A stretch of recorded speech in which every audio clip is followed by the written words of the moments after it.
বড়ই আচারগুলো আস্তে আস্তে শেষ হয়ে যার মাত্র কয়েক পিস হইব তারও লাগাই রয়েছে, যার লাগে কিছু আচার প্যাকেট করাত লাগি গেলাম। হ্যালো এভরিওয়ান, আসসালামু আলাইকুম। আশা করি আপনারা সব ভালো আছেন। ইটা আচার খাইতে কিন্তু সেই স্বাদ লাগে, মোমবাতিও রব মাঝে মাঝে কফি ইসলামি করে আর কি, বাতাসর লগে তাই ন উদাই যায়। আচার প্যাকেট করে করে 2-4 কথা কইলাই সবে মন দি শুনিও। আমার অনেক ভিডিও আছে, এইগুলো আমি টিকটকে আপলোড দেই না। এই ভিডিওগুলো আপলোড দেই আমার Facebook page Saif Chowdhury blog থাকি। টিকটকে তো শুধু খালি ব্লগ ভিডিও আপলোড দেই, আর অন্যান্য ভিডিওগুলো আমার ফেসবুক পেজ থেকে আপলোড দেই। আর নতুন নতুন কিছু ভিডিও আমার Facebook page Saif Chowdhury blog থেকে আপলোড দেওয়ার পরিকল্পনা আছে।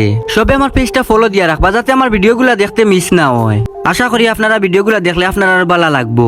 যাই হোক, আপনারা লাগে গল্প করি আমার আচারগুলো প্যাকেটিং করা শেষ হয়ে গেছে, এখন তারও লাগানি লাগবো।